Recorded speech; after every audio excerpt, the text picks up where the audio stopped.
বিগত 53 বছরে যারা শাসক ছিল তারা আমাদের আশ্বস্ত করেছে, বাস্তবায়ন করতে পারে নাই। আমাদের ওয়াদা দিয়েছে, পালন করতে পারে নাই। ওয়াদা দিয়ে বারবার ধোঁকা দিয়েছে। আপনারা দেখবেন ইস্তেহারের মধ্যে যেই দলগুলি ক্ষমতায় গিয়েছিল তারা ক্ষমতায় যাওয়ার আগে, নির্বাচনের আগে যতগুলি ইস্তেহার দিয়েছে সেই ইস্তেহারগুলির সমস্ত দফাগুলি তারা বাস্তবায়ন করতে পারে নাই। আগামীতে যারা ক্ষমতা যাওয়ার চিন্তা ভাবনা করতেছে ওই বিগত পচা গান্দা যা বাংলাদেশের ছাত্র প্রত্যাখ্যান করেছে সেই পচা গান্দা বাস্তবতা দিয়ে তারা ক্ষমতায় যেতে চায়। কিন্তু বাংলাদেশের ছাত্র জনতা তাদের শক্তি দিয়ে তাদের সেই সমস্ত পচা আদর্শকে রুখে দেবে ইনশাআল্লাহ।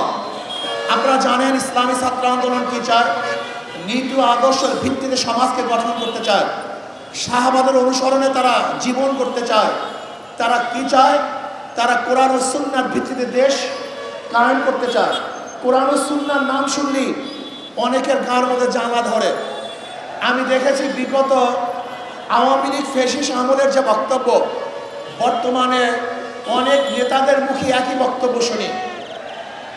বিগত ফ্যাসিস্ট আমলে আমরা দেখেছি জয় বলেছেন কোনো অবস্থাতেই যেন মৌলবাদীর উত্থান না হয়। আজকে আমরা তারেক সাহেবের মুখে একই বক্তব্য শুনি।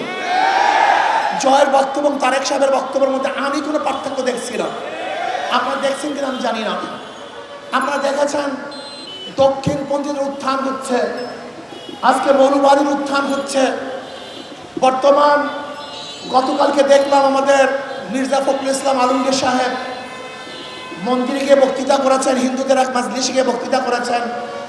সেখানে ধর্মের ব্যাপারে ইসলামের ইঙ্গিত করে বর্তমান ইসলামী শাসনের ব্যাপারে তিনি ইঙ্গিত করেছেন। আমি বলবো 92% মুসলমানদের যে ইসলামী হুকুমাত হবে তার চেয়ে হওয়ার কি আছে? বরং 92% মুসলমানদের ইসলামী হুকুমাত না হওয়ার ব্যাপারে আশ্চর্য আছে। হচ্ছে না কেন? আমি বলবো আসুন আমরা সবাই সম্মিলিতভাবে ইসলাম হুকুমাত কায়েম করার জন্য চেষ্টা করি। আর বিএনপি ভাইদেরকে বলবো আপনারা যাদের ভোট নিয়ে এতদিন নির্বাচিত হয়েছেন সেই ভোটগুলি দক্ষিণপন্থীদের ভোট ছিল, সেই ভোটগুলি ডানপন্থীদের ভোট ছিল, সেই ভোটগুলি মৌলবাদীদের ভোট ছিল।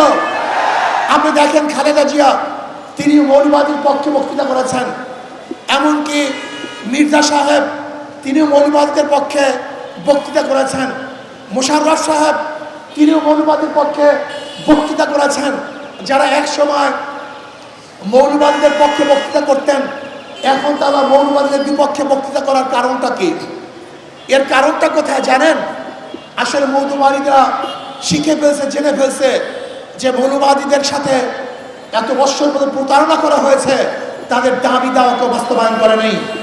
আগেকার সমস্ত নীতি আদর্শকে উপেক্ষা করে ইনশাআল্লাহ এদেশে ইসা ছাত্র আন্দোলন ইসলাম হুকুমাত কায়েম করবে। আর আমি মনে করি আগামী নির্বাচন পিআর সারা নির্বাচন, ফ্যাসিস্টদের পুনর্বাসন, এইটাই আসলে বাস্তবতা।